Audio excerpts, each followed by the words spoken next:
Hello, I'm Old Speaks. If you're new here, like, subscribe, share. Um, Today, I wanted to talk about, well, let me just give the title of the live. The title of the live is a timeline of how we came to know who Jeffrey Epstein is. This is a pre-Epstein Files live stream. And if anyone would like to come up and talk about it, have at it. The link is pinned. Um, I've been seeing a lot of videos on Jeffrey Epstein, and I think people need to be careful because when they release these files, they did not release just official documents. They added stuff to these files, or should I say, they didn't take away from the files.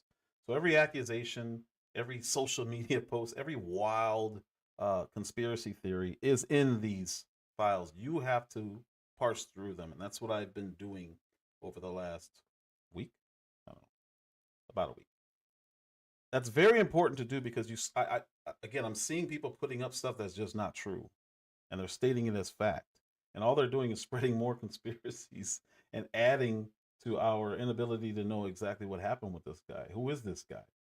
And that was what came to mind, is that do people even know what happened, how we got here? Which is why I wanted to do this live. Be careful reading these files. I'm going to put this link in the chat. This should be your only source. Now, obviously, you can find people who are looking at this stuff, but you want to verify what they're saying with this. And this is how I've been finding out people are posting wrong information. That's not a good thing. This right here, and we can actually go to it together just so you guys know what I'm talking about. So let me hit that link myself. Move over here just so I'm out of the way. All right. Let's share the screen. I'm the point of this again is to educate people, and help them get a full understanding of what we're looking at here. I don't want people, Department of Justice, this is it. This is what it should look like. Let me pull it up. When you're looking at official documents, that doesn't mean there isn't junk in there, but this should be your starting point. This is the website. This is the official Epstein Library website. Everything that was released was released here. First thing it asks, obviously, is if you're 18 years old. Yes. And then when you want to look something up, you can search specific words. So if you want to know about, let me see if I spelled this right. His autopsy, that's how you search. And then within the files, you can always search also. But this is the way to verify, because I've seen some wild stuff. and I'm like, oh man, this person fell for it. And I'm not here to critique any other content creators who are going over this stuff. I just want to make sure people who watch me understand this is my process. This is what I'm looking at. I'm going into the actual website, and I'm going in. We'll just say this one here. I will go in, and this is how you see the actual files. Unfortunately, there are so many things that were redacted, and so many important things, that it's really hard to find anything new without sifting through all of this stuff. And as you scroll, oh, this is only 2 pages. So you can literally just keep doing this. And if you find something like I did, I heard a rumor and I saw something on X, and then I saw something else on a video, and I was like, let me look into this. Type in that person's name, click on it, take you to those files, and you scroll. And it is very, very tedious, which is why this is my first video on this. And I'm not, there's 3 million files. Nobody's going to be able to go through this fast unless you have a full team of people doing this. And of course, there are people out there who are doing that. But if I were you, when you hear a report, see a report in the media, verify it by doing what I just did, what I just showed you guys to do. That is the safest way. So you're not spreading nonsense. Now, you can spread nonsense. I don't care. I'm just saying, if you want to be honest about what's going on and you want to really see, this is the page to go to. And so today, my presentation is going to be mostly me talking about who this guy was, so you guys have an understanding of who he is. There was a guy who ran who founded or co-founded Bath and Body Bath and Body Works, Bed Bath and Body Works, Bath and Body Works. He also was a role in the founding of Abercrombie and Fitch, not Fitch. Victoria's Secret. His name was Lex Wexner. Lex Wexner was a Russian Jewish person, and he had Jeffrey Epstein on as his financial manager for 20 years. No one knows how. Let me pull this up real quick because it's fascinating. Because this guy, I got so many files, or so many, not files. Well, I have files open too, but I have so many tabs open. Here we go. Let's go to this one. All right, let me pull this up real quick. What's going on, TP? Share screen. This is interesting. The first thing I wanted to know was, okay, why did this guy hire him? Who is he? And apparently, there's no reason that he should have been hired. This guy, what's going on, Miss Just J? This guy he didn't even complete college, but somehow became a physics and mathematics teacher. It says the prestigious Dalton School in Manhattan. How does that happen? There's a lot of mystery surrounding this guy. I'm of the belief that I don't even know if most of his history is true. I think a lot of it was just created by the feds. But then you have people refusing to acknowledge that he was fed, even now, like maybe just to keep what he did away, I guess. I don't know. But somehow he became a physics and mathematics teacher without a degree in either. Not even like he didn't go to college. This is in the 70s. So maybe it was easier back then. I don't know. A parent introduced him to a top executive at an investment bank, and he gets hired there. All right. Then he ascends quickly from there. He became a partner in that company. And then somehow, it says he left under murky circumstances. He went on his own. And it looks like it says he subsequently worked briefly for Towers Financial that revealed was a Ponzi scheme. And then he started his own firm in '82, and out of nowhere, he's a billionaire. And this is who he secured as an employer. That's the guy I'm talking about right now. Lex Wexner. The guy who started Bath and Body Works, Abercrombie and Fitch, and Victoria's Secret. So there's so much here. These two were not together as in that way, but these two were partners for 20 years and apparently were involved in the CIA, drug smuggling ops. I'd say supposedly because I don't know. But the airline company that Wexner had bought got a government grant to relocate during Iran-Contra somehow. I don't know how. I mean, I don't know how this works because that airline was caught drug smuggling. And it's really interesting that these guys never get in trouble for anything. I don't know how that works. But anyway, Epstein used this relationship with Wexner because of the Victoria's Secret thing. He started pretending that he was a modeling scout, and that's how he was luring the girls that he was interacting with and doing things to. And he said he was a recruiter for Victoria's Secret. And that's how he met Maria Farmer, who was one of the first accusers. And that's where Ghislaine Maxwell was also introduced to this whole thing. I don't know. I haven't looked into her story. I don't know much about her story. But Wexner was on the FBI's top 10 list of co-conspirators with Epstein after all this went down. And Ghislaine Maxwell was one of them. There's a guy, I put some names up here. There's a guy named Darren Indyk, Richard Kahn, Leslie Groff, and then a man named Jean-Luc Brunel. We've heard that name. Candace Owens has talked about that guy.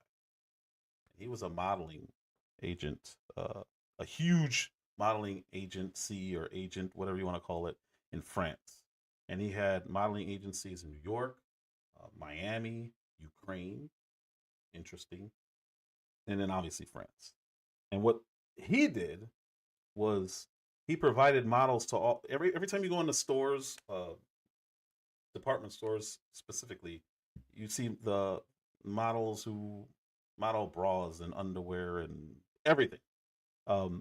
Nordstrom's, Macy's, Target, Saks Fifth Avenue, JCPenney, all these places, Kohl's. He provided the models for those shoots that they do, and that's for the graphics that they use. That was Jean-Luc Brunel. I'm going to get back to that guy because he's the F. Let's just say this. He's the guy through those agencies who is said to have provided hundreds, if not thousands, of girls to Jeffrey Epstein. That's how big the scale of this is. That is a lot of girls. A lot of them minors. Not all of them were minors. But he still was human trafficking. Never went to jail for that.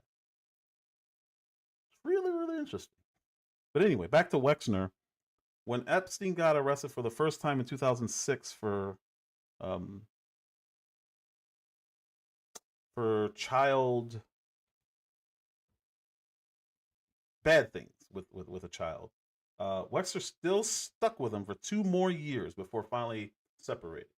And then when he finally separated, he said, "Oh, well, he stole money from me and he was extorting me and he took money from my family." And that was his, I guess, reason for staying around a pervert.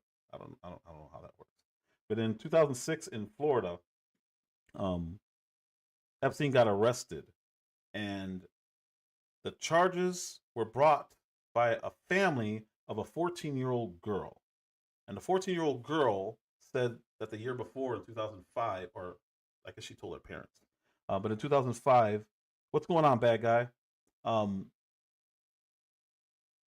He hired her and a bunch of other high school girls for private massages. So again, I'm going over this just to show you guys who this person was or is, possibly is, and why this is a big story. Because this isn't really about him, even though everything he did was evil. This is really about why no one else was held accountable even after he passed. Ghislaine Maxwell is the only person who received time. She got 20 years. She's the only one. But if you have a guy trafficking hundreds or thousands of girls to this other guy, it's not all for him. And that's what makes this a massive story. That's why it will never go away. That's why Trump made a huge mistake saying it was a hoax. And I understand he said that because he believes that this is a way for Democrats to go after him. This has nothing to do with him. This problem is a who's in charge problem. Who are these people that are doing stuff like this, first of all? And then how are they getting away with it, second of all? And when Trump ran, he ran on draining the swamp. This is the swamp. It's not just government officials, although government officials are the ones covering it up. So who is involved in all this? Nobody knows. Nobody really, truly, fully knows. And we're watching in real time stuff get released, but it's still not everything that was asked for. I think that makes no sense to me. They pass a law just for this, and they still are. They are under privilege, saying that we're not going to release everything. It's weird to me. So he hires these girls to do private massages, and parents found out, and then it started growing from there. There's a state attorney named Barry Krischer. And this guy, instead of doing the normal process of bringing the charges through the police. He took it to a grand jury. What's going on, Ember? See, um, and that's unusual. And I want to pull up why that is considered unusual. Let me move this. What's going on, Empress? Let's go. Why? Let's share this tab instead. All right. So I typed in what was unusual about State Attorney Barry Krischer sending Epstein case to a grand jury. So I want you guys to understand the steps and how weird things were leading up to where we are today. Because where we are today does not make sense at all. Let me move. So what made this unusual is in Florida, grand juries are typically reserved for unaliving cases involving death penalty, public corruption. It was the first time a case like this had been handled this way. So this was already like, whoa, why is he doing this? This is weird. No one knows how he got his money. I open up a tab to start out to show how he got where he got. It makes no sense. He didn't graduate from college, and then the next thing you know, he's a physics and mathematics professor, and then everybody starts hiring based on his brilliance in physics and mathematics, and then he moved into finance somehow. That doesn't add up. It doesn't make sense. And this all started in the 70s.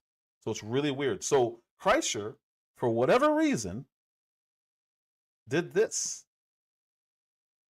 And it had been the first time that a sex case was ever handled this way. It doesn't make sense. The other thing he did was he sidesteps the evidence.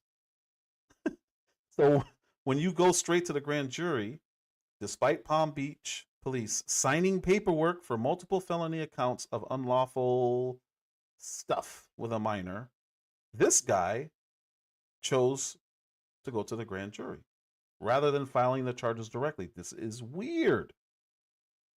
This doesn't make sense. The other thing that going straight to the grand jury did is it limits testimony. So this seems to me to be intentional. So it says, although police found nearly 24 victims, these are all high school girls, and witnesses, prosecutors only allowed one girl, which was the initial 14-year-old, to testify. How wild is this? Here's another thing that going to the grand jury prevents versus filing the way they normally do in Palm Beach. Instead of advocating for the victim, transcripts unsealed in 2024 revealed that the lead prosecutor undermined her testimony using social media material and gave the defense, gave Epstein's own defense, sorry. The social media stuff was provided by Epstein's defense. So the lead prosecutor undermined the 14-year-old girl's testimony.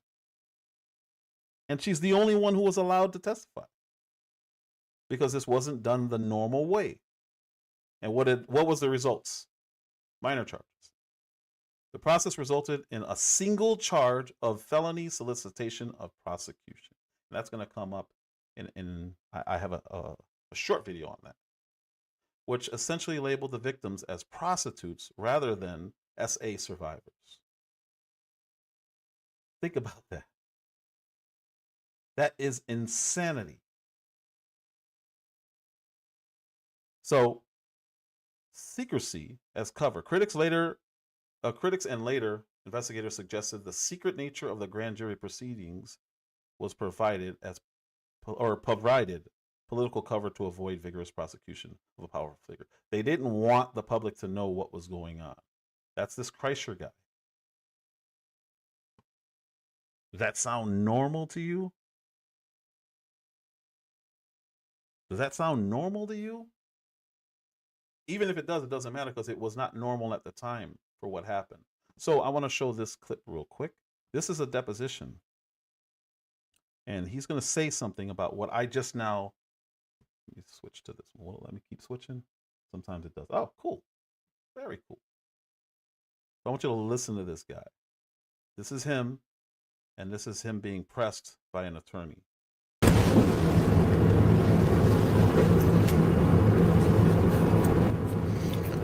Isn't it true that you kept a calendar or schedule?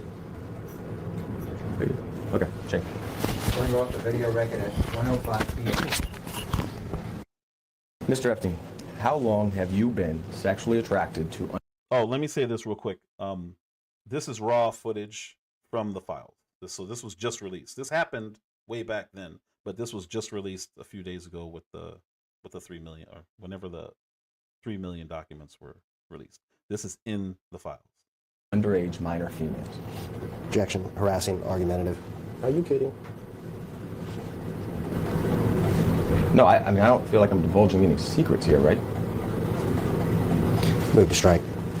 No, that's the question. I'd like to answer that question as well, like all your other questions today. However, I have to follow my attorney's advice. They have told me that I must invoke my 5th, 6th, and 14th Amendment right to not answer those questions today, or any questions relevant to this lawsuit. What was the name of any of the underage minors that were the subject of the criminal charges to which you pled guilty?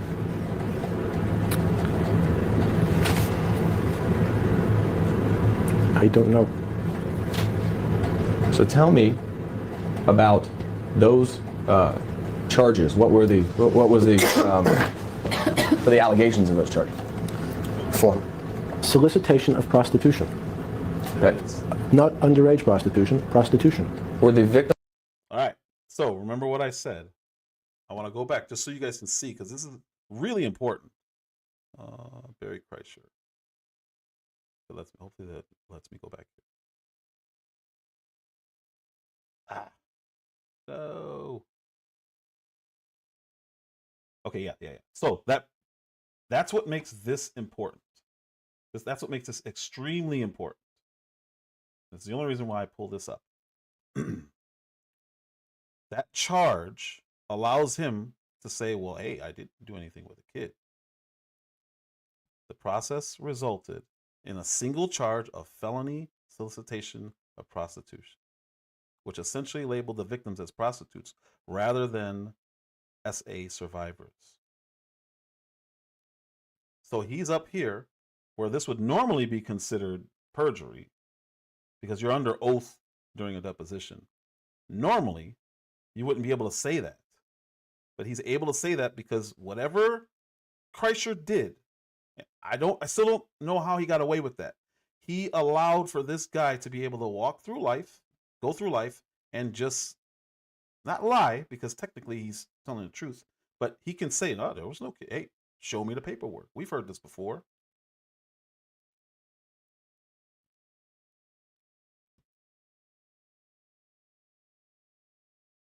See? So I pled guilty to this. He's not answering the question directly.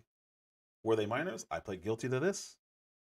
So legally, that's all he has to say. What's up, not worth it? That's all he has to say. He doesn't have to answer the question directly.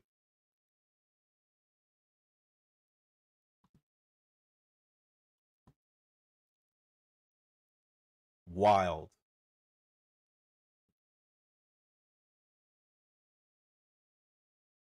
Wild.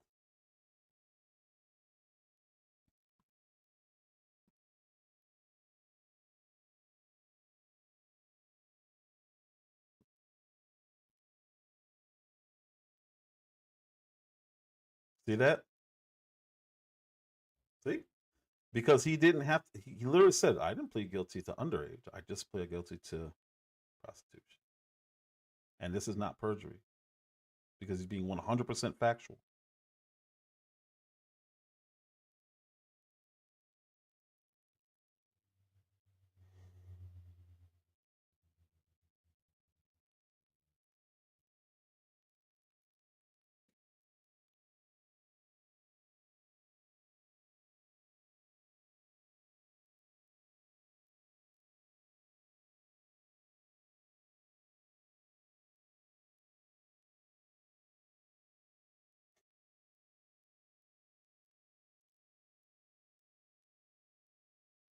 And this goes to the point that Lonnie Love brought up. This was a theme. He always used women to get, to lure, to bring to him.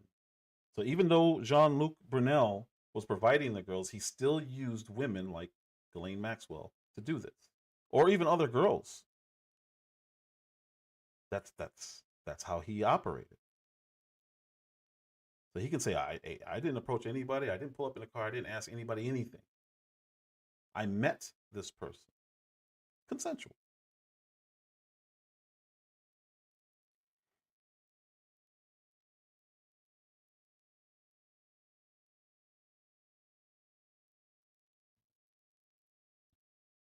I don't understand.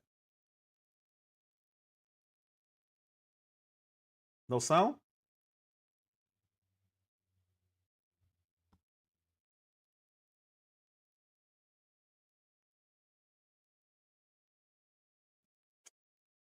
How was it on mute?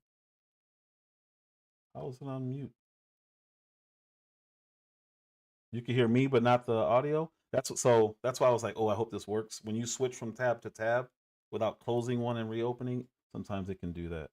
Okay, let me close it out and open it back up. So I have a million tabs, and it'll allow you to switch from one to another a certain amount of times, and then it'll do this. It'll act funky. Let me get that out of there and re-bring it back up. Thank you for letting me know.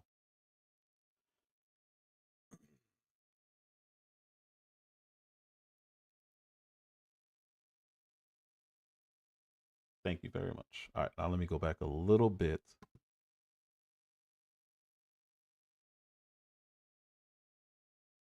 Pull it back up.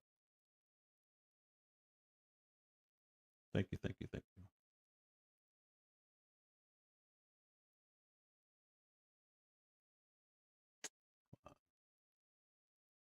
This is why I should have just closed it out and did it that way. You learn, you learn. You don't want to see his face. Let me pull that back up. My apologies, my apologies. All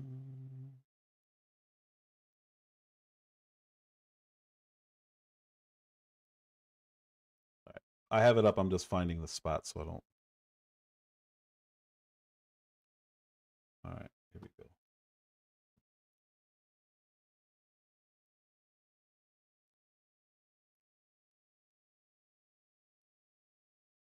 All right, let's do this again.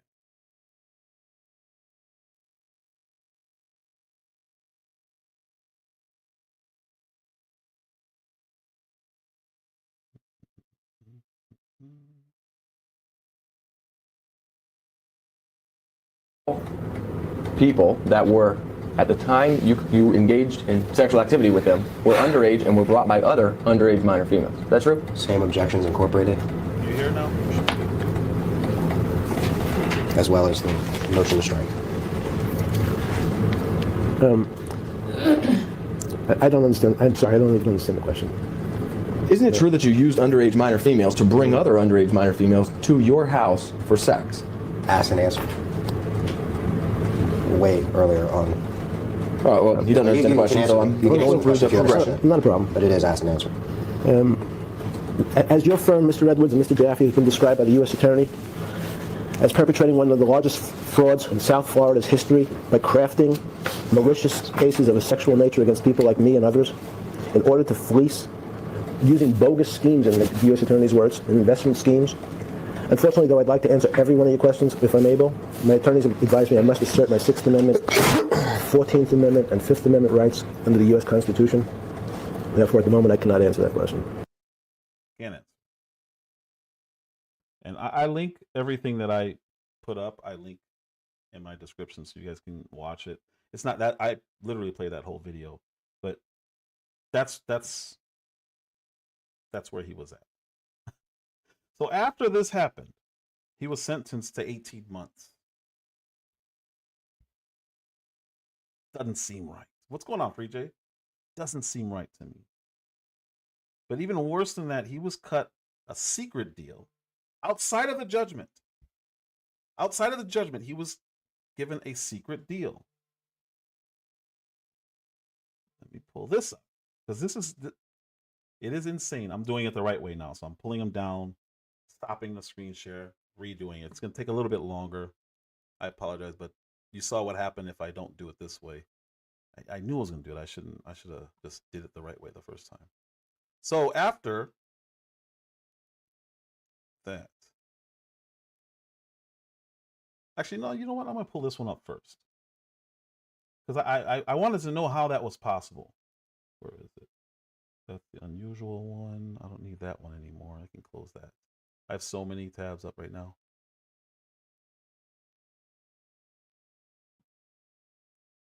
So this one here, I asked, was that guy who did that weird thing with the grand jury, was he ever held accountable? How is that possible? So I said, was Barry Krischer ever held accountable for the handling of the Epstein case? Florida Department of Law Enforcement probe. In 2019, Governor Ron DeSantis ordered a state criminal investigation to the actions of Krischer and the Palm Beach Sheriff's Office regarding the Epstein lenient treatment. The result?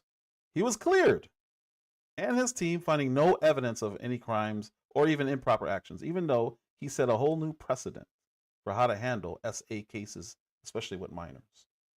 Normally, it goes, they just file the charges. In this case, he went to a grand jury, which is not used for these kinds of cases. But they found nothing improper. Nothing to see here. Move along. The findings. While they acknowledge Epstein received differential treatment, it concluded that the prosecution's decision-making was consistent with state statutes that at the time often viewed the victims as prostitutes. See how they ignored the grand jury part of it? See how they ignored that and they went straight to this? They went to the labeling, which is wrong, but they said it's consistent. All right, if you say so. In the DOJ report, let's see, they conducted a 22-month investigation into the non-prosecution agreement. The report was damning toward Krischer's conduct, but offered no official opinion on his accountability because he was a state official, not a federal employee under the DOJ. So why investigate if you don't have jurisdiction to do anything about it? That's how I see it. That's what I would say. But this is what we're looking at. The findings, it noted that Krischer crippled his own case by working with the defense and failing to present most victims to the grand jury. That's it. That's all they care. That's a note. It's a side note. How insane is this? He did something unprecedented, never been done before. And they're like, oh yeah, I mean, it's not right, but what do you do? And that's how they look. That's how they're looking at this stuff. I have a problem with this, but I want to share this because this is really, really, really, really important. So the secret deal, this is even worse. Just so you know, this is even worse. Let me pull this one up. Sorry, I have to close them and open them. Sorry. This deal is on top of what already happened. So he essentially got off. 18 months for doing something horrific to minors. But they only saw one. They were only able to charge for one. Even though there were dozens of victims, only one was allowed to testify. So this is what I'm talking about here. I'll make it full.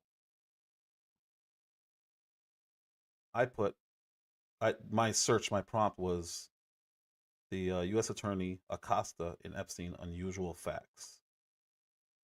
The secret deal had unusual terms, broad immunity for co-conspirators. So all those people I listed earlier, they got immunity.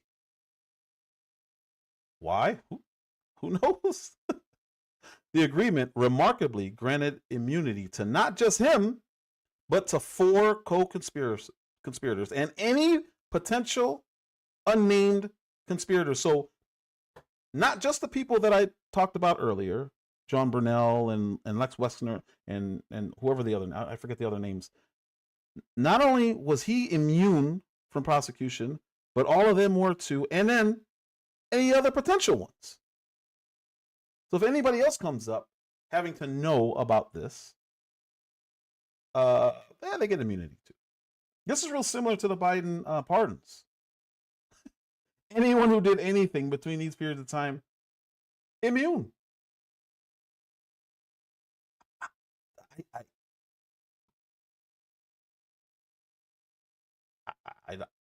I don't know how this is possible. I don't know how this is possible. And worse, this guy, Acosta, no accountability. None. Let's continue. What else did it do? In a move later ruled illegal by a federal judge, Acosta's team deliberately concealed the plea from 30 victims. So they said he pled out, but we're not going to tell you what he pled to. 30 underage victims were not allowed to see what he was charged with and what he agreed to and his punishment. And this, again, was ruled illegal by a federal judge later on. But that was 10 years after this happened. 10 years. On top of that, the 18 months got reduced down to 13 months. This is insane. All right. So, sorry, I got ahead of myself. Acosta's office reportedly reduced a 53-page draft indictment, which included federal trafficking charges, to just 2 state-level prostitution counts. Again, getting rid of the minor stuff. Under the deal, Epstein served 13 months in county jail, but he was allowed to leave 12 hours a day, 6 days a week, to work from his home office. This is the deal that he got. He literally was just out and about all day doing whatever he normally did for 12 hours, and he had to sleep in the facility. He was allowed to go home the whole time. For 13 months, all he had to do is sleep in that facility. 12 hours a day, he can do whatever he wants. Because he had to work, of course. It's unbelievable. I'm making it big so you guys can see. I'm not just saying stuff. The procedural anomalies overruling investigators. Both the lead prosecutor and FBI agents reportedly pushed for Epstein's arrest, but were overruled by Acosta and senior officials. How do you overrule law enforcement? You find somebody like Acosta, you know him, and somehow get him to say, nah, we're good. What's up, Mel Dub? Data gap in the emails. A subsequent DOJ report noted a data gap in Acosta's email inbox covering several critical months during their negotiations. It's insane. Defense team influence. Acosta admitted to being under extreme pressure from Epstein's high-powered defense team, which included Kenneth Starr and Alan Dershowitz. One prosecutor alleged Acosta was unduly influenced by the stature of these attorneys. He's scared of the defense attorneys. So they just threatened to say, we're going to sue you for this, we're going to sue you. And he felt, but dude, you're the man in charge. You're the prosecutor. But how are you getting punked by the defense attorneys? This makes no sense. This is all, in my opinion, this is all excuses for what he did. This is insanity. Financial crimes and allegations. So in October of last year, news emerged that Acosta may have failed to pursue evidence of Epstein's financial crimes uncovered during the original investigation. So they had the information because it was uncovered during the original investigation. They had this information, and he didn't pursue it. He failed to pursue that evidence. Contradictory statements. During September of last year's congressional deposition, Acosta maintained that the 2008 deal was the best course of action due to insufficient evidence, despite the original team having interviews with over 40 minors. No need to present any of that. We're just gonna let's plea out. We'll leave him, let him go, let him roam the streets 12 hours a day, because of course he's got to work, for 13 months, and all he had to do was sleep in the jail facility. So while the DOJ report concluded that he committed no professional misconduct, it officially cited him for poor judgment. Oh, this is like when somebody gets censured by Senate. Doesn't mean anything. It's not even a slap on the wrist. It's like a shame on you. How dare you do this? So a secret deal overruled the original judgment of 18 months, gave him 13 months with the ability to leave the jail facility for 12 hours a day, and didn't have to put anything about minors in his conviction. He got away with it. This makes no sense. 13 years later, he got released, and for the next 10 years, they were all the victims, I think it was up to 30, could not sue him because he was immune. So they had no right to go after the perpetrator of what they said were crimes. But he was immune based on Acosta. This is insanity. This is pure insanity. So yes, but I don't. When it comes to this, I don't play this game, because Trump hired Acosta later on to be his Treasury Secretary. So I don't. This goes across multiple administrations, but this happened in 2006 when he got arrested. There's no excuse for this. Was that Obama? I don't even know. When did Obama get elected? No, I don't even remember when Obama got elected. 2008. This should have been under Bush then, right? Who was the president in 2006? I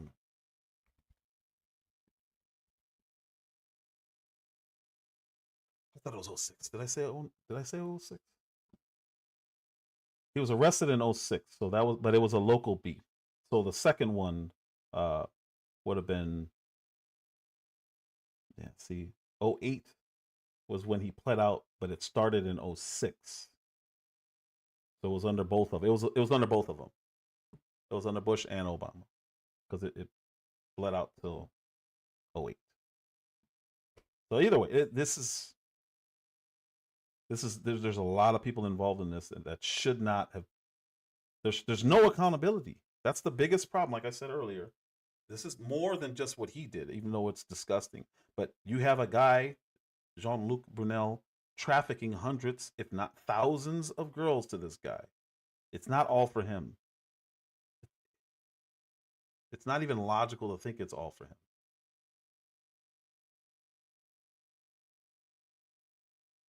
I mean, all of these victims were not allowed, and they were fighting in courts to try and get this overruled, because he had federal immunity somehow from a crime that happened in Palm Beach, Florida. And then they finally were able to get it overruled by a judge. And that's why he got taken back in 2019. 2019. So Virginia, I don't know how to say her name. I want to say Gouffre. She was the main one, the main accuser, and she's the one who named 10 high-powered people who were involved in all of this. She's the one who really kicked it off. She named Prince Andrew, and she named Clinton. She named several people. I just don't want to say the names because I don't want to get the wrong name. She named all of these people.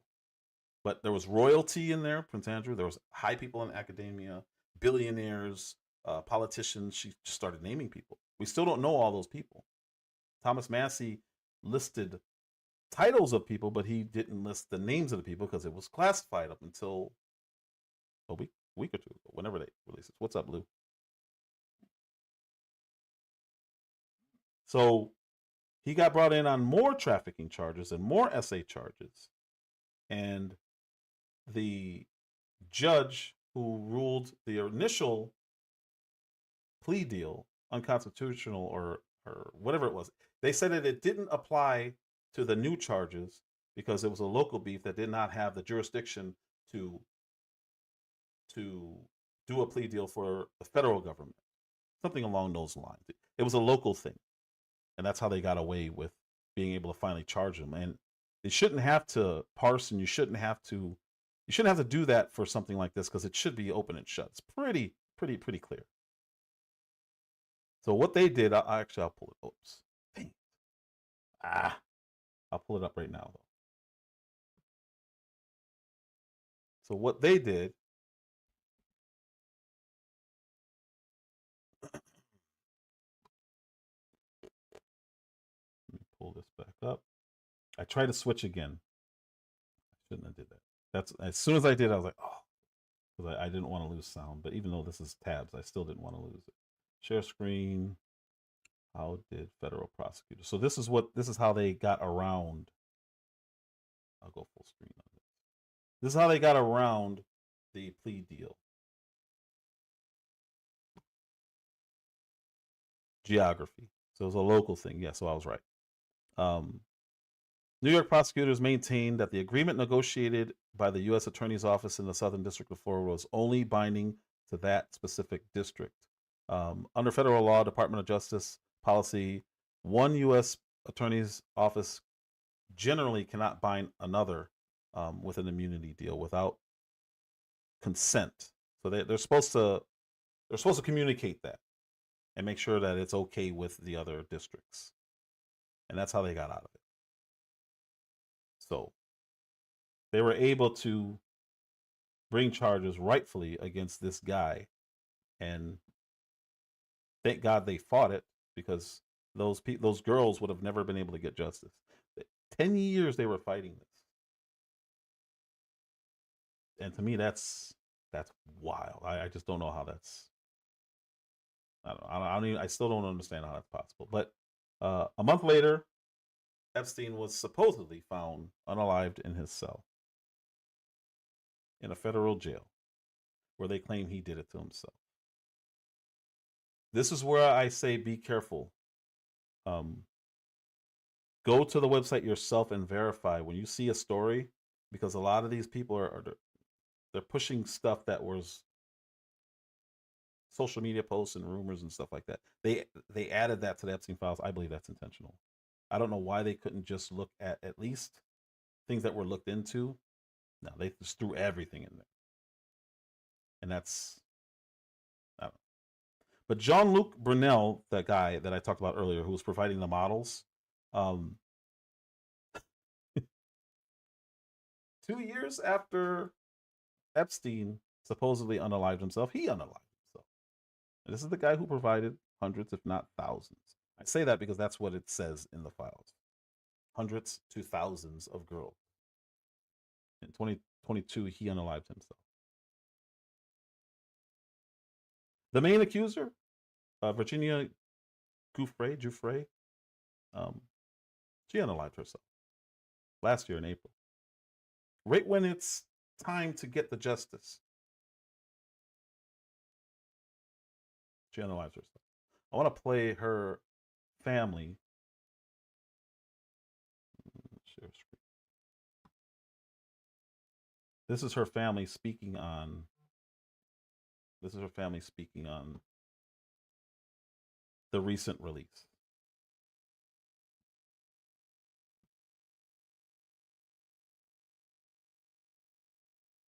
Continue. Survivors of Jeffrey Epstein say they are outraged, and outrage is the word they're using by the Justice Department's handling of these documents. 20 survivors and family members signed a statement saying that despite the release of more than 3 million documents, quote, the public still does not have the full truth about who enabled him, who participated in this exploitation, and who has been shielded for years, and they say they've had enough. The DOJ says it finished reviewing all 6 million plus files related to Jeffrey Epstein, but has only released half of them, and that's despite Congress's December 19th deadline for all files to be made public. Virginia Giuffre was one of Epstein's most vocal accusers, saying he began abusing her when she was 16 years old. Jeffrey, as we know, unfortunately died by suicide back in April of 2025.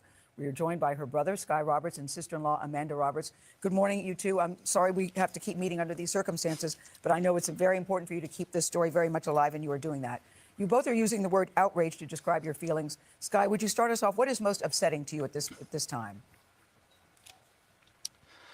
Yeah, I would say that the unredaction of the victims' names, I think that it's incredibly insensitive and re-traumatizing for many of these survivors, especially a lot of the ones that have come forward, into the limelight. Because, you got to think, they're sharing these these are intimate details in these documents that their family members are going to see, their kids are going to see, and to unredact their names is incredibly insensitive and re-traumatizing. Then you have the Jane Does. You have the Jane Does who haven't come forward. They didn't actively want their names being released, and they're actively being released by our DOJ, and that creates... This is the most, this is the worst part of everything so far by the government. They unredacted the victims, but when you look at the files, people who are clearly admitting to crimes and stuff like that, they redact. I swear to you guys, I am literally going through these files and I see some of these victims' social security number. So you, as a Fed, Dan Bongino, you guys are going through and you're redacting all this stuff and you're protecting these high-powered people. There's one specific that I won't forget, where the guy says, "I give you permission to unalive him." But it redacted the person saying it. That's a crime. That is a crime. He's emailing, whoever or she are emailing Jeffrey Epstein saying, "I give you permission to unalive this other person." They redact that person's name and the person who was supposed to be unalived. But I can go through right now and see this girl's social security number. They didn't redact that. To me, that's a threat. That's clear to me. That is a clear threat. Oh, you guys really want these files released? We're going to release everything, including your information. You're supposed to be protecting the victims. Why would you expose them, but you're protecting the people who did stuff? This makes no sense. I thought about it and thought about it. I'm like, why? I always... Oh yeah, I was gonna show you guys, but I don't want any part in that. Why would I? I thought about it. I'm like, just to show you guys that's how transparent they're being. That's not transparency. That's criminal. They put this girl's social security number on there. That is a threat. That is a direct threat. But as I go through these files, I'm finding stuff that is very interesting, and that's what my next live is going to be. This one, I just wanted to do this timeline so you guys know how we got where we're at. To me, that's threatening the victim. It's a huge safety risk for survivors out there. And the last thing is that it's illegal. What they're doing is straight and flat out illegal. They're redacting the names of perpetrators and they're unredacting the names of victims. It's quite the opposite of what the Epstein File Transparency Act was meant to do. Yeah, you both believe that they are still protecting some of the men who were involved in this, Amanda. Absolutely. 100%. I think it's selective too. So if you go through a lot of these documents, there are points where their names are redacted, but then there are some files that have potentially slipped through. And so, when Todd Blanche mentioned that there were no names, that we weren't going to find troves or no reason for us to investigation, that is just simply not true. I am looking at a file right here on my phone that everyone can access with a list of names and the allegations against them that have been given by victims. So that is just completely false. Well, the Justice Department says they've reviewed the millions of the documents. They have found no grounds for any new prosecutions. Your reaction? I would say my reaction to that is that you have victims, you have survivors, my sister included, that have given depositions after depositions. They've given their own testimony under oath to our own Congress, to You know, and so we would ask the same of the men that were potentially named in these, right? I can tell you wholeheartedly, I know my sister named quite a few, those being some like the likes of like a Glenn Dubin, a Les Wexner, George Mitchell, and Tom Pritzker. I mean, those are names we can start with, and all we're asking is that you come forward and provide the information of how you were involved with Jeffrey Epstein. And that goes not just for a list of those names, but anybody that's implicated in there, including our own president. No, we should say, Sky, since you've mentioned the names on this air, that all of those men that you've named have denied any wrongdoing, all of them. And that's what you have to do. Guys, they've denied any wrongdoing, and the survivors and their families. So since they've denied wrongdoing, what does justice look like to you at this point? They've denied it. It now really is a story of he said, she said, and some of the people are no longer here to defend themselves. I think the point of that is they were never asked, right? Survivors came forward, provided this information. Ghislaine Maxwell has been convicted of sex trafficking minors. She is sitting in a prison cell for that. We're talking about a case with over 1,000 victims. Who else did Jeffrey Epstein and Ghislaine Maxwell traffic to? And if you are not implicated, you've had relationships with this man, one of the largest predators of all time modern day history. If you've had that relationship, then what did you know? What did you see? And that is the point of this. If I have that type of relationship with someone as an average person, I would be investigated. I would be subpoenaed. I would have to sit down and answer for things that I've known, what type of relationship I had with him. So that's the point. We're asking for the basic concept of law here. Yeah, Amanda, you make a very good point. Attorney General Pam Bondi is going to appear before the House Judiciary Committee next week. What do you want to hear from her? I understand you're planning to be there. What do you want to hear from her? Yeah. So we'll certainly be there for the hearing for Pam Bondi. I think a huge part there, and I think the first question to ask Pam Bondi is why shouldn't we? Why should you not be held in contempt? There's one very big piece of the Department of Justice that's missing here, and it's that key word justice. Right now, we are more interested in protecting the perpetrators than actually protecting the victims. Yep. And I think it's about time that we subpoena and we start fully investigating this. I mean, think about this for just a second. I mean, what were these relations with Jeffrey? What did Jeffrey Epstein even do? Right? What were the ties? Why aren't we following the money trail? Why aren't we asking more in-depth questions to some of these most rich and powerful? I mean, if your names are being brought up more than 30,000 times in a document, you should probably be investigated. And there's probably some documentation in there that supports. So I think we just are wanting more questions or answers to be, we want more answers from her and from many members of the Department of Justice. All right, Scott. That's funny, Mel. So this is a great point. They were able to put together a case just using testimony from 50, 60 years ago. And we're acting as if there's no evidence. The 30 girls from the initial case weren't allowed to testify. It's like they just erased all of that. And again, what he said, they're protect. So Joe Rogan was in the Epstein Files, right? But he didn't do anything. So why protect him? He didn't do anything. In the files, it says there's an email of somebody trying. Epstein says he can get this guy, or the guy can get Epstein onto Joe Rogan's podcast. Joe Rogan said, "I'm not interested." That's it. So yes, his name was mentioned in the Epstein Files. That does not mean he did anything. There's no reason to redact that.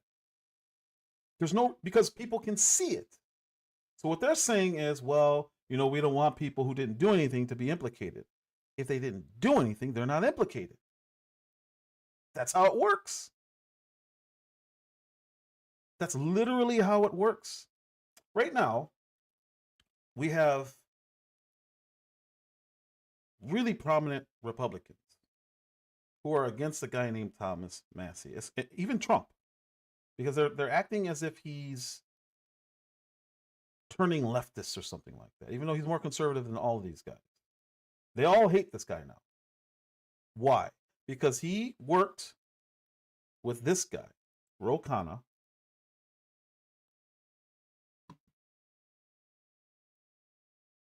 he worked with this guy on this bill. And this is the bill that says you got to release all of this stuff. This bill requires the DOJ to publish a searchable, downloadable format.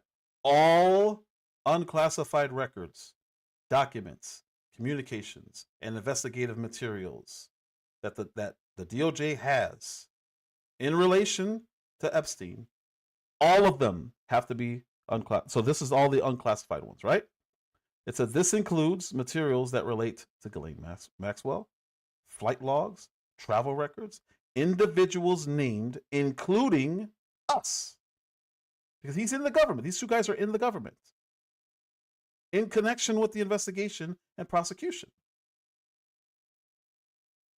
So the DOJ was permitted to withhold certain information, such as personal information of victims. What do? They unredact Social Security numbers, names of all these victims. This is insanity.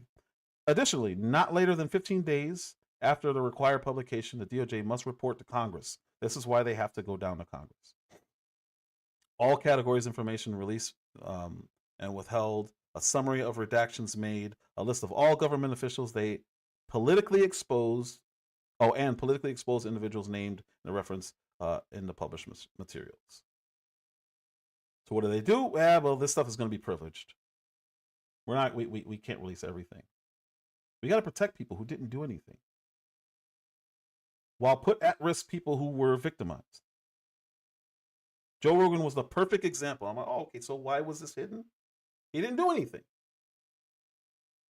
So that whole story of, well, Speaks is, he's just a radio guy, or he's just a politician. He didn't do anything wrong. We don't want to have his name in there and be associated with this. Well, if you're really transparent and you let the people see, they will look at it and see that Speaks did nothing wrong. But in their minds, it automatically insinuates guilt on Speaks because he's in the Epstein File. No, that's not how it works. Transparency gets rid of that. And here we sit. They're hiding wealthy people who they don't want to be offended. But they're exposing victims. And we still don't know much more now than we did before. And to me, that's why.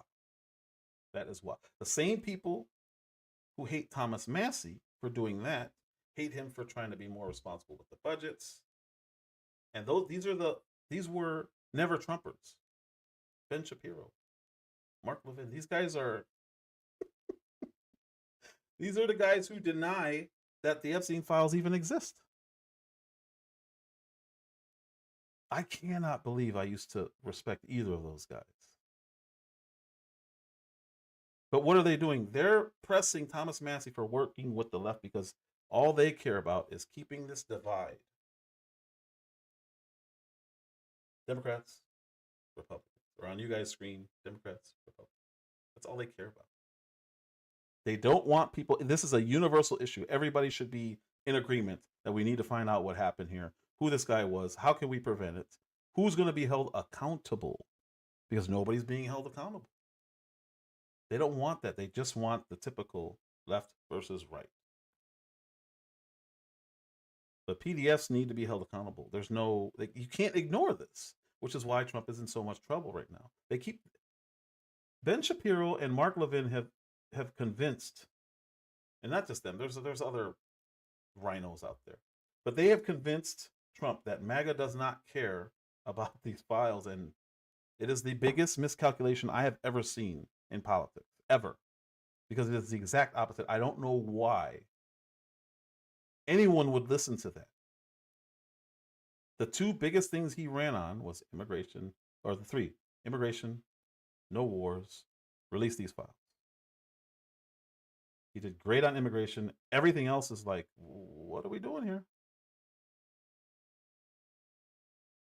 You're not doing what you said. Ben Shapiro is on video lying, flat out lying, saying that we're not interested. They don't exist. I have sources in the government that say that. I didn't record. I took this clip off of Candace Owens. I played it before, but this is so funny because you see this guy lying, and this is in the past. So now it's like, where are you on it now, Ben? How did they release 3 million of nothing, of stuff that doesn't exist? And why is there still 2 to 3 more that they're not going to release, even though the law says you have to release it? Like, how does that happen? I think they're sabotaging Trump. They've hated him since the beginning. They've said they've hated him since the beginning, and they finally have a way to get him, and they're trying to destroy his legacy. That's what I think this is. Politics. But they're willing to sacrifice girls, who are now women, but little girls, to do it. We'll just say it doesn't exist, Sam. Nobody believes that stuff. Oh my gosh, conspiracy theories. You people are crazy. Candace Owens, Tucker Carlson. Oh my gosh. Don't listen to them. They're crazy. Nothing to see. I want to play this Ben Shapiro thing. I'm going to play both of them. Ben Shapiro and Mark Levin, both saying absolutely everything that the MAGA base voted for while claiming MAGA somehow. I don't know how that happened. Working diligently, as he did with Pizzagate, to tell people to dismiss the Epstein emails because he had sources and everything we needed to know was already out. Take a listen. She went out there and claimed there were tens of thousands of hours of tape.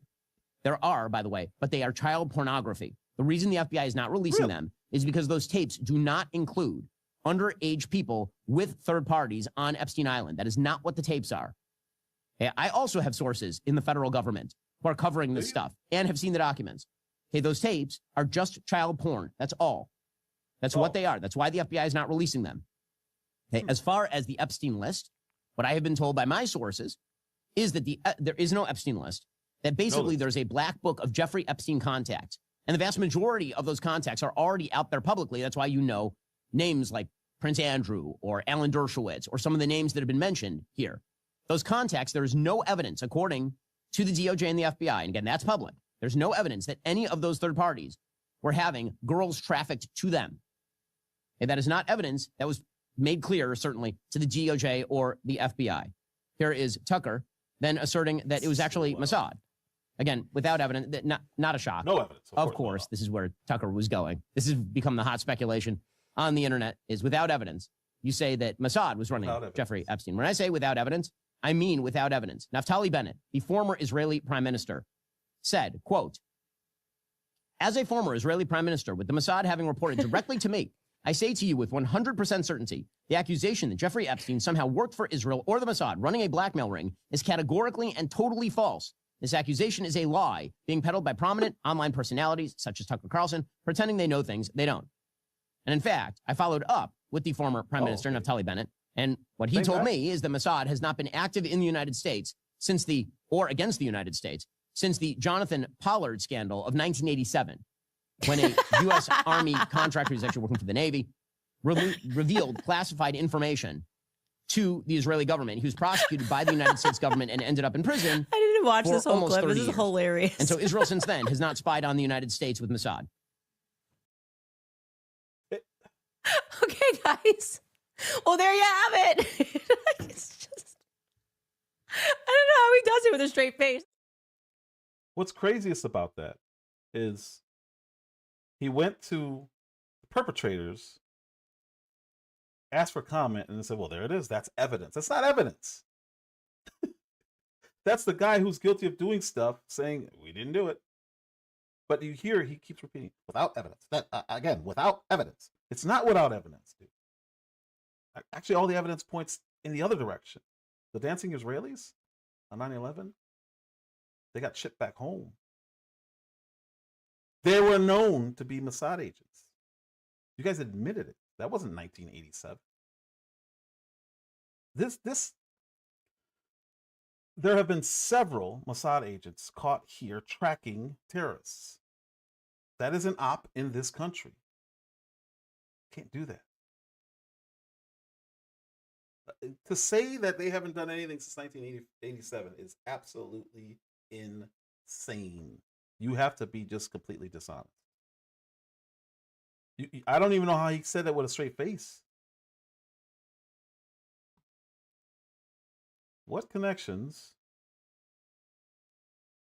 did Epstein have with the CIA and Mossad?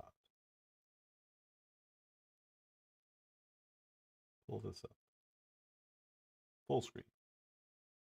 Not going to let me up. Add to the stage. Oh, I got to pull the video down. There we go. I searched what connections did Epstein have with CIA and Mossad. Informant allegations 2020, an FBI report released early this year cited a confidential informant who claimed Epstein was trained as a spy and was a co-opted Mossad agent. All right. The informant alleged that Epstein's lawyer, Alan Dershowitz, told prosecutors in 2008 that Epstein belonged to intelligence. All right. Investigations by whoever, I don't know who Drop Site News is, they reported that an Israeli spy, Yanni Koren, stayed at Epstein's Manhattan home for weeks. Epstein also reportedly brokered security deals for Israel in Mongolia, and established a back channel between Israel, Russia regarding Syria. This is all interesting. Epstein had a documented long-term relationship with Israeli Prime Minister Ehud Barak, who was a frequent guest at his properties. So I was going to say his home, more than one of his homes. Official denial: the guy that Ben Shapiro talked about. He's the only one. The other prime minister, he was spending time at his home. What's going on, Phoenix? But since this one sides with Ben Shapiro's position, that's okay. Yeah, that's good. This one, no good. Liar. Traitor. All Ben Shapiro cares about is Israel. And if it makes Israel look bad, he will openly, blatantly, overtly lie. Look straight into the camera and lie. Connection to U.S. intelligence. Recently released files from the DOJ showed communications between Epstein and William Burns. Who's William Burns? Oh, I'll tell you. The current CIA director, who was a career diplomat at the time. So I think there's a connection. All right, it doesn't say he's in there. All right, okay. So a spokesman for Burns said he deeply regrets ever meeting Epstein. Okay, cool. Has no knowledge of a crime. All right, there you go. There it is. It's official evidence. There's evidence for you. In February of this year, it was revealed that Epstein's own lawyers had filed Freedom of Information requests to the CIA and NSA to determine if those agencies held records reflecting an affiliation with Epstein. Alex Acosta, the guy who cut that deal, that crazy deal, he's the one who said that Epstein was above his pay grade and he belonged to intelligence. These are quotes by the guy who cut him the deal during those 2008 plea deal negotiations. Though later, Acosta clarified he wasn't told that. He didn't say which agency owned him. He just said he was owned. Recent files suggest Epstein may have also had Russian intelligence interests. He served them too, consciously or unconsciously. So yeah, maybe he was being played. So we can technically say, yeah, no, he didn't have anything to do with them. He allegedly maintained ties with individuals that graduated from FSB Academy and sought meetings with high-ranking Russian officials. Iran and Libya. This is so interesting, isn't it? For a guy who no college degree, somehow still taught mathematics and physics, became a power broker, banking broker, worked for multiple billionaires. For this guy, it's amazing how many connections he has in the federal government and in our agencies. Documents also show Epstein networking with intermediaries to pursue frozen Libyan assets and meeting with the former Iranian president Ahmadinejad. You remember him? Mahmoud Ahmadinejad? Down with America. That's that guy. Epstein has all these connections, but Ben Shapiro said, nah, he's lying. Why? Because Bennett said so. Everything else points in a completely different direction. Ben Shapiro is a liar. And his only interest, I've learned, is Israel. Anything that that involves making Israel look good. Dude needs to register as a foreign agent. He really does. He needs to, under fire, he really needs to register. It's insane what that guy's willing to do. He just flat out lies. I can't believe I ever believed anything that guy said. It's the confidence that he speaks with. Mark Levin. There's no what list. say you? No list. Whether somebody said there was a list or wasn't a list, there's no list. Huh. Okay. But it doesn't matter, right? Then we get the line that Epstein was part of intelligence. And when you actually hunt that down, and I posted twice, they point to Acosta, the former U.S. attorney who cut the lousy deal with this guy. But there's no first-hand statement by Acosta in that regard. And notice, none of these grifters, none of these con men and women even try to contact Acosta. Or if they did, they can't get an answer. And the fact is, Acosta never said it. It's an article. Acosta never said it. That's interesting. Acosta never said. Acosta never said that Epstein was beyond his pay grade and that he belonged to intelligence. These are quotes from Acosta during his testimony. He said, yeah, but they didn't tell me which agency. He didn't say he didn't work for intelligence. He just said I was right here. Acosta later clarified that he was never explicitly told which agency. It does not say he did not. But you hear Mark Levin, because he's another one, Israel first. Beast, the Daily Bestiality, a left-wing crap site, by a reporter who said he spoke to somebody. Who spoke to somebody? Who spoke to, the claim is, Acosta, who said, yeah, he's part of Intel. That is not Acosta saying anything. Liar. Liar. It's a flat-out lie. I showed you. And during the testimony, he just testified. What's today? I don't know exactly when. This year, we're only in the 10th day of the second month. He testified this year. Yes. I did say that, but they didn't. There was no specifics given. And here he is saying, "Hey, didn't say that." He did. This is incredible how these two guys who were once respected on the right have allowed themselves to become complete propaganda machines for the very people that they always talked about, federal government. I'm not here to defend Acosta, and Epstein got exactly what he deserved. There's no evidence anybody killed him. No evidence. As they wrote over at National Review, that would be mission impossible with the cameras and everything else there. So there's no evidence somebody killed him. There's no evidence. Hold on. Mark, are you sure there's no evidence? Why is there no evidence, Mark? This is what makes somebody like me a little different. Because I look it up. I get interested and I'm saying, oh, what is this? I look it up. Which one? 5610. Let's pull up 5610. Mark Levin. You say there's no evidence, sir. Oh, I would love to talk to one of these guys. Oh, I would love to talk to one of these guys. This is, ladies and gentlemen, in the Epstein File. This is why I'm looking through stuff and I'm being very careful. I'm very mindful of what I'm doing. I don't want to be one of these people who are just wrong. Right here. This is a 2-page document. You know how hard it is to find stuff like this? It takes a nut job like me to look up stuff like this. It takes somebody who really is like, oh, okay.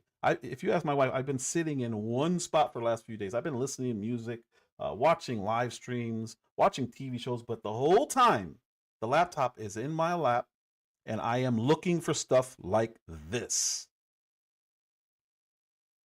Like this. What is this? All right, it says, this person was interviewed by Assistant AUSA, doesn't give the name, Task Force Officer Detective, doesn't give the name, Special Agent, doesn't give a name. All right, blah, blah, blah, blah, blah, blah. This person started working for the Federal Bureau of Prisons in 2003 and worked in both New York and Indiana. Whoever it is had some college education. They served in the Marine Corps for 4 years, 10 years experience in electronics. In 2016, he was put in charge of all the cameras in that prison that Epstein supposedly was unalive or unalive himself. This guy advised that the cameras in that place were out of date and records were the recorders frequently went bad and the cameras were all analog and not maintained properly. Camera system was over 20 years old. Sometimes the screen would be active, indicating that the camera was working. However, the video was not recording. He advised, whoever this guy is, or she, I don't know why I assumed it was he, that only one hard drive of the camera system was working at the time of the incident. Incident being Epstein unaliving himself. You guys have not heard this anywhere because I am the only one psycho enough to look through these files. When a DVR went bad, none of the cameras recorded. There was a system failure. Now, you guys probably heard that the cameras weren't working. But did you know that they were told that this was a problem before this happened? There was a system failure of DVR2 on July 29th, 2019, and the motherboard failed on that DVR on August 8th. The hard drive failure occurred on August 10th. This person said that recalled that there was a body alarm around 6 a.m. on August 10th. 2 days before. This all happened on the 10th. On the 8th is when it failed. He was one of the MCC personnel who responded, and he said he was one of the personnel who briefly tried to resuscitate Jeffrey Epstein. After the incident, he was asked about the cameras. There were 2 new hard drives to install. Listen to this, people. This is so huge. I have not seen this anywhere. My jaw dropped. There were 2 new hard drives to install, but installing the new hard drives would mean that all prior data would be lost. The warden wanted video. And so he was told to start working on the system. He started removing the bad hard drives in order to rebuild the DVR. And he advised the FBI agent. An FBI agent was one of the ones who pulled down that DVR. He also advised that he knew that by replacing that hard drive, both hard drives, the system would be wiped. And he told them, probably shouldn't do this. You have an unaliving on this. Probably shouldn't replace it. But what happened? The warden said he wanted to do it.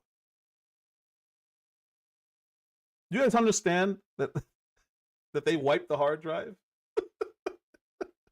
that had anything on it? That's why we have that funky view from like 30, 40 feet away. That's why we have that view. That's why we can't see what happened.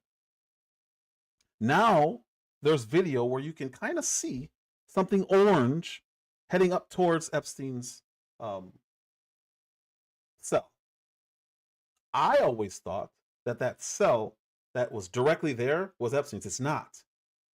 You guys seen, let's see if I can find this. You guys seen footage and you probably thought the exact same thing I did. Where is it? Where is it? Where is it? Where is it? I'm just going to pull up any random video of it. Because we've all seen the same video where they say there's a missing minute. No, that's not the right video.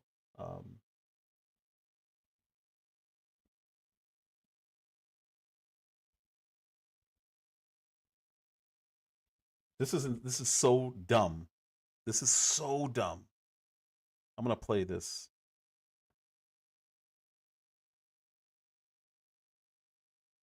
Pause. We'll get back to you, Mark. Liar.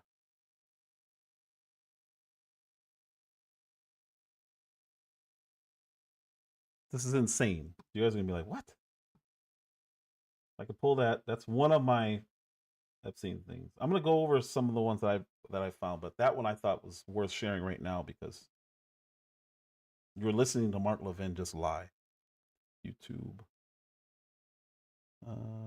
CBS Mornings. Where is it? There we go. There we go.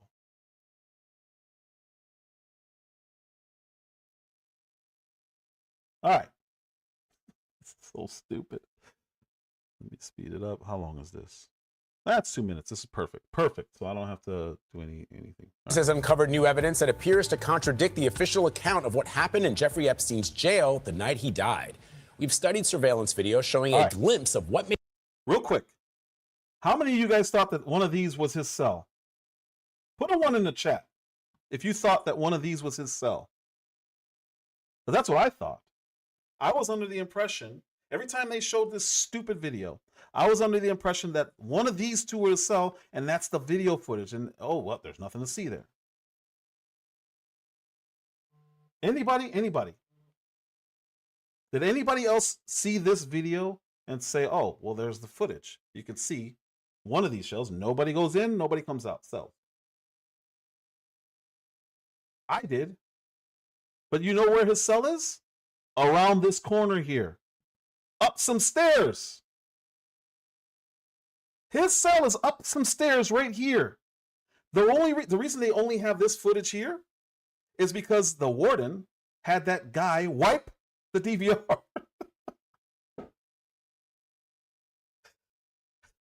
How outrageous is this that I'll say, may be a person in orange? I'll only speak for me. I was under the impression that because we were being showed this, that this was the actual footage. So when a Dan Bongino or Kash Patel says, I watched all the footage. There's nothing there. I watched all the footage. You didn't. You're a liar. This is what you saw. You see this orange thing right here? Listen to this. I need you guys to listen to this so you understand what we're seeing here. Because this is outrageous. A glimpse of what may be a person in orange near Epstein's cell. FBI and Justice Department logs refer to it. Authorities have insisted no one entered Epstein's cell tier at night before he died. Scott McFarlane has covered this case for many years. Scott, listen to what he just said. Near Epstein's cell. Where's Epstein's cell? It's upstairs over here somewhere. So they were showing us this footage to give us the impression, this is my opinion here, to give us the impression that this is the footage, there's no way anyone went in or went out of either of these cells. One of these is his. No. This guy may have been going near Epstein's cell. Where? Up some stairs over here. You can't see it. So there's lying by omission, and then this right here is lying by implication. You implied that we had this footage, and it was crystal clear that nobody went in, nobody came out. What's up, Uncle L? Is that really crystal clear? Listen to what he's saying, because the official narrative is by Bongino, who's now back on podcasting, claiming to be the man. But Bongino, Kash Patel, everybody. We have the footage. We could see nobody went in. What footage? And if you really watch, you didn't see that orange thing going upstairs that conveniently matches the jumpsuits that they wear in that jail? Listen to this. CBS News has uncovered new evidence that appears to contradict the official account of what happened in Jeffrey Epstein's jail the night he died. We've studied surveillance video showing a glimpse of what may be a person in orange near Epstein's cell. FBI and Justice Department logs refer to it. Authorities have insisted no one entered Epstein's cell tier at night before he died. Scott McFarlane has covered this case for many years. Scott, good morning. What are we learning? Hey, Vlad, good morning. More than 6 years after the death of Jeffrey Epstein in a federal prison, the mystery over how he died remains very much alive. A new analysis of surveillance video by CBS News shows a partial view of what may be someone possibly headed up to Epstein's cell tier. How was this new analysis when they had this video the whole time? You're telling me that Kash Patel, I know he's cross-eyed, I get it. You're telling me that he's staring at the thing and didn't see that orange thing going up the stairs? That makes sense? Who does that make sense to? So it took what? A forensic expert to see that? Wait, what's this? It's like this is the first time anyone's looked at the video. What is that orange thing going up the stairs? You look around the corner, you see that there's stairs there. You go back like this, and then you hit play. You can see something's going up the stairs. You know what they said? Well, you know what? Let's see if he talks about it. If he doesn't mention, I'll tell you exactly what they're claiming. The night he died. Notorious sex offender Jeffrey Epstein was found dead in his cell in the early morning of August 10th, 2019, inside this since-shuttered federal prison in Manhattan. And this was the vow of then Attorney General Bill Barr. We will get to the bottom of what happened, and there will be accountability. Epstein's death was quickly ruled a suicide, but a technical failure. Did you see the color of the jumpsuits? Oh, orange. This doesn't take a rocket scientist, people. It's just a coincidence that an orange little streak was going up the stairs that led to his cell. Suicide, but a technical failure that left only one working camera near his cell that night has created conspiracy theories about what happened leading up to his death. At the time, the Attorney General said no one entered Epstein's housing tier the night of his death. But there's been scrutiny of a particular moment on the cell block surveillance footage where an orange-looking flash could be seen at 10:39 p.m. A report from the Justice Department Inspector General notes the flash, quote, "It is possible someone is carrying inmate linen or bedding up the stairs." Lie. You know how? Well, you know what? Let me play it. Sorry. And the final report refers to it as, quote, "an unidentified corrections officer." But now, newly released Justice Department documents reveal an initial FBI review of surveillance video on the cell block says the flash could possibly be an inmate. And independent video analysts consulted by CBS News say the movement was more consistent with an inmate or someone wearing an orange prison uniform than a corrections officer. And prison employees tell CBS News it would have been highly unusual to move an inmate at 10:39 p.m. Jeffrey Epstein was found dead at 6:30 a.m. the following morning. And last year... Before we even... I apologize. All right, I'll let it play. This drives me crazy. Then Deputy FBI Director Dan Bongino insisted. There's video clear as day. He's the only person in there and the only person coming out. You can see it. Clear as day. A separate CBS News investigation last year also cast doubt on how the prison preserved the crime scene and why Jeffrey Epstein's body and some object were moved before the FBI arrived. This does not change the assessment Epstein died by suicide, but these new details raise further questions about the thoroughness, Vlad, of that original investigation. All right, that's ridiculous. But this is the layout. So what we're looking at here, where's the layout? There it is. This is what we're looking at. This is the view that we're seeing. Those stairs are what we see, the little corner of orange going up. So we see that room there. There's a cell door here and one here. So we can't see it. This is a cell all the way over here. This is the only view that we got. Which is why you only see the side of the stairs. You see a little orange going up. That person could be going here, here, here, here, here, here. Oh, or here. You know what when they said that linen thing, they asked the guard who was on shift. You know what she said? That's not my job. I wouldn't be carrying linens up there. I don't even know why. How does CBS, how do they not cover that part? Because that's really important. The guard denied carrying linens up there. So why even talk about the linens? It's a lie. It's a flat out lie. Because the woman who was on shift said that's not how it works. We don't do that. Somebody else does that. So there's no other thing that orange thing creeping up the stairs could be. There's nothing else that could be. There's the desk that you see in that other graphic. That's the desk. This is the stairs. This is what we're looking at. I don't understand how CBS didn't say, well, wait a minute.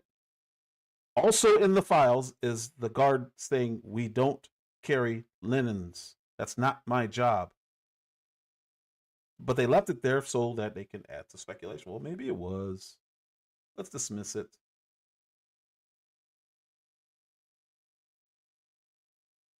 This is incredible. Someone's possibly carrying linen. Who? It's 10:40 at night, 10:39 at night. Who's carrying linens up towards where the inmates are? It doesn't make sense. I don't understand why CBS didn't think to say, what did the guards say? There's somebody sitting at that desk at all times. What did they say? Because they said, no, we don't do that. Bongino said, it's clear as day. This is what's so disgusting. This is why he's got to go. Like, I understand that he's still in the same position. They just moved him to podcasting so he can spread propaganda. But this is incredible. I can't believe anybody believes this guy after he said this. Here, then Deputy FBI Director Dan Bongino insisted. There's video clear as day. He's the only person in there and the only person coming out. You can see it. You can see it. Clear as day. Can you see anything clear as day? This is the only camera that works. All of these other ones are broken. Conveniently, this one that would give you the clearest footage, or this one that would give you better footage, or this one that would give you very clear footage. None of them work. The only one that works gives you the corner of the stairs. And you see something going up the stairs. What is it? It's somebody carrying orange linens. Or it's somebody in orange linens. Or, what Mel says, it's just somebody wearing that to look like it's an inmate. Just in case. Where did they come from? What's over here? Is this the entrance? Because if so, there is no footage of somebody coming through the entrance. You see, Mike, coming through the entrance and going up the stairs. There's no footage. Therefore, there's no way to know or to see this guy get unalived. So Mel said, here's what's crazy. I bet you that wasn't an inmate either. I doubt it. I highly doubt it. So if they got that, they know they got a camera view of someone walking into the stairs. They don't, because none of them worked. But even weirder, is there nothing outside of this that could have we seen the cameras outside of whatever this is? Is this the entryway? Is this a giant office? Is this just box off because that's how the model is? You're telling me there's no cameras in this? Or before this, before we get to here, out here, outside, before you get to the door, there's no cameras? Somebody came from this area and went upstairs. Somebody did. It's on video now. We see it. It is literally on video. Nobody saw that until now? No one saw this. You cannot convince me that these people are this dumb. But the worst part is Bongino outright lying, saying, clear as day. How? How is it clear as... This is clear as day? What's up, Juicy Fruit? How you doing? This is clear as day? By what standard is this clear as day? Dan Bongino needs to be taken to task for this. Director Dan Bongino insisted. There's video clear as day. He's the only person in there and the only person coming out. You can see it. This is the only video. It's not clear as day. It doesn't show that he's General said no one. The only one who can come in and out. This is he just lied. And then he steps down, and then he goes back to podcasting, where he can spread more propaganda for the federal government. That's what he's doing. This is clear as day. Now, if there's other footage, Dan Bongino, it was on you while you were working there to release it. But as far as I can tell, none of these cameras work. You know how I know that? Because they're all red. And this guy just said none of these cameras work. And the guy who was set to work on these 2 days before these all went down warned them.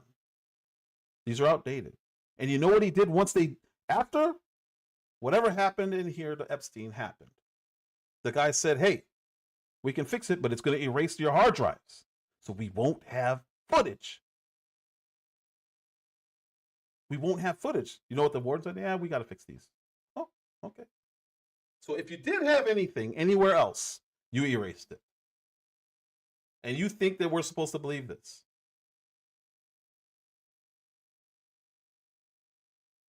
Shapiro, Mark Levin. There's so many right now. So disappointing. And all, even Tim Pool, all they're worried about is votes. We're supposed to drain the swamp. This is the ultimate swamp. This. Allowing this to go by and allowing this guy to lie. And allowing Kash Patel, him and Kash Patel testified before Congress. They lied.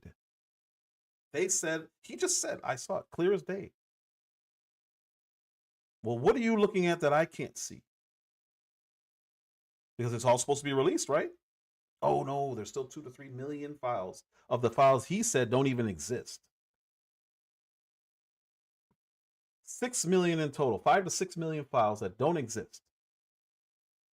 And you're going to hold almost half of those, but they don't exist anyway.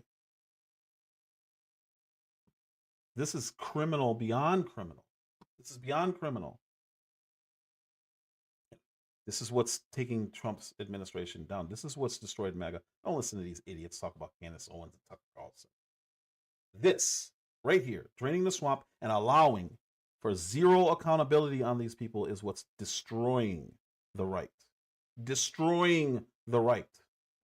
Oh, Juicefer, you got to back up. When you get, if you haven't been here, back up. You can see what this is. This is beyond criminal. But let's listen to Mark Levin some more. Tell us, gaslight us. There's no evidence of intel agencies or Mossad or the Israelis. And you're being played for chumps in order to undermine the president by two elements.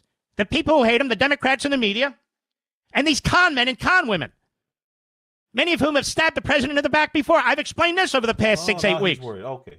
What they said about... Well, no, Marjorie Taylor Greene is not with that group. That's why she's been casted out. This is a never-Trumper. Ben Shapiro is a never-Trumper. What they've been doing lately, as of late, since this all came out, they've been acting like if you don't believe the administration, you're betraying Trump. Dude, you've never supported him. Why now? Why are you supporting him now? Because of his Israeli policies. Same thing with Ben Shapiro. They openly said that they don't like Trump. Ben Shapiro said he will never vote for Donald Trump. But now he's his number one cheerleader. He hops off of his little horse and he starts cheerleading. She's been an advocate for Trump nonstop. The reason she stepped down was she was with Thomas Massie trying to get that stuff up. She's in the house, or he's in the house too. Whatever it was, they were all working together to get these released. They were fighting against her. When they released it, they didn't release it all. She called for an end to support of the Israeli war, Ukraine war, and release of these files. You can think she's crazy, but she is not in that category. She was fighting them. They're the ones who were calling her out. She's an easy person to dismiss. And let me tell you, this is related to everything. They added stuff to these files that they did not have to add. They added crazy claims. They added everything that you've seen. There's even fake photos in there. If you look at the website, it tells you, it warns you. Let me pull that up. Get out of my face. Bongino is just disgusting. I can't even look at that guy. It's so despicable what he did. I had so many windows open because I had to lay this out in a coherent, hopefully I laid it out in a coherent way. All right.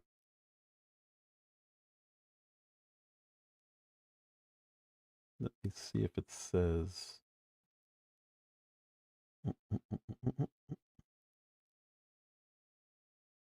No, it doesn't say it. Dang it.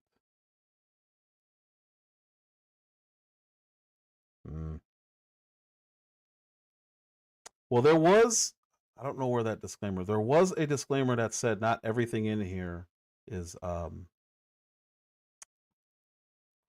It said not everything in here may be accurate. Some was pulled from social media. Let me look it up. Let me look that up. How can I tell?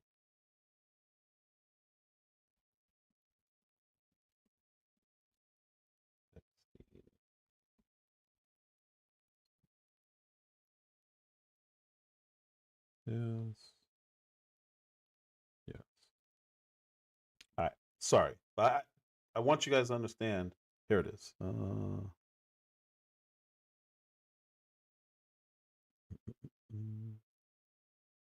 Let's look at it together.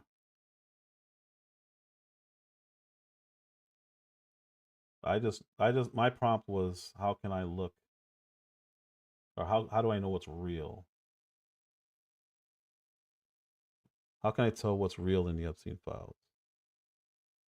The only guaranteed source of unaltered files is the federal library that I showed you guys earlier. Tells you what to avoid. All right, here we go. While some news organizations like CBS maintain searchable databases, always cross-reference findings with the original PDFs from the DOJ to ensure that nothing's been edited. All right. Be wary of social media. Everybody knows that. Documents. Here we go. Some documents. Here it is. The DOJ has explicitly warned that the release files contain materials not necessarily factual. This is why I was saying earlier when I first started this live. Some documents may include unverified tips, sensationalist claims sent to the FBI, which investigators often found lacked credibility. All right. That's why I kept saying earlier, we need to be careful when we're going through this stuff. These are summaries that witnesses told the FBI. So it could, anybody, you could say I saw Bigfoot and I saw him walking with Epstein. They put it in there. That's why I'm being extra careful and going over this the way that I am. They are accounts of what was said, not confirmation that the statements are true. Fake material. The production includes documents that the FBI flagged as fraudulent, such as a fake letter from Epstein to Larry Nassar that was postmarked 3 days after Epstein's death. All this stuff is in there. So you have to be careful. Even within the files, there is fake stuff in them. That's why I keep seeing people fall for this. I'm like, oh man, they're absolutely, and that's my point. They knew that they could have cordoned it off and put it over there so people can look at it still and release it separately. They didn't. It's all in the same stuff. Everything is together. And people are thinking that they're looking at these are official files. Oh my gosh, do you see this? Do you see this? It was a tip. Or it was just something someone said. May not have even been investigated because they felt it lacked credibility. But I found some good stuff. And that's what I'm going to go over in my next live. This is bad. Mark, let's hear from you. And in text, what they've said about the president behind his back. They've clung on to Trump because they want the hits. They want the clicks. They want the eyes. And now they're turning on him. And they're using this. First, they tried Iran and Israel. Now they're using this. But I will tell you this. We better be united. We better be strong. We better be focused. We better be articulate. We can't waste our time on Epstein and other stuff that are going on here that some people want us to focus on. I've about had it with all that stuff. We better focus on who we are, what we're doing, where we want to take the country, and what they want to do to the country. Focus on politics, everybody. That's all he cares about. That's all, apparently, everyone on the right, including TPUSA. That's all they care about. How are we going to get votes? And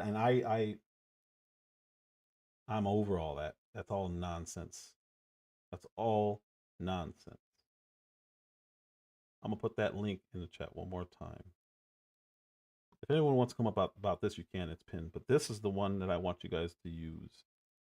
If you see somebody say, "Oh, Speaks was walking with Jeffrey Epstein, and he's the one who did it," you can go in here.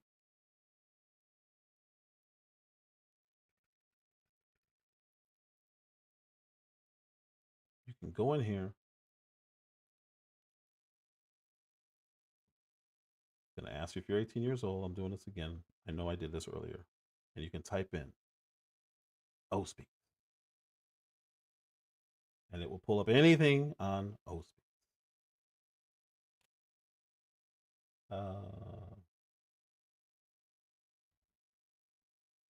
You can literally type in and go through, and it'll tell you anything that's related to that in here. Now, there are paper documents that you can't search, so you have to know what you're looking for. This is important if you're going to do this. You're going to be crazy like me and look up stuff. There are paper documents that may have been just filled out. They're like the logs, the call log, or not call, the not visitation logs. They had to see him every 15 minutes. Somebody had to put eyes on him every 15 minutes because he was under unalive watch, self-unalive watch. Those are all in paper logs. You can't search those logs individually because it's paper. So you have to look up. You have to look it up under something else, and then scroll and scroll and scroll. That's what I've been doing, and I think I found some very interesting things. And like I said, that's going to be my next live. This live was the pathway to how we got here. But with Marjorie Taylor Greene, Mel, the reason why Pizzagate didn't go anywhere is because they did this. They threw crazy stuff in there, and they discredited it. That's when she got discredited. She's been discredited ever since she talked about the lasers and all that stuff from QAnon. That was all thrown together with the investigation. And there were legitimate things that happened there. You see, what's his name? Cabot Phillips. He's got the pizza tattoo on his inside of his lip. In politics, there's no way anyone would do that. You'd have to be insane to do something like that. It's open flaunting. And he knows if anybody says anything about Pizzagate, they're going to be called crazy. But that stuff wasn't all crazy. A lot of it was because they did this, what's on the screen. They added a bunch of junk to hide the truth. And if you didn't do what I'm showing you to do, look at it for yourself. And then you can see, is it a source? Right? So right now, I've been typing in 302. Because these are things, where is it? These are things that were logged by actual investigators. So if you do this, you have much more reliable information.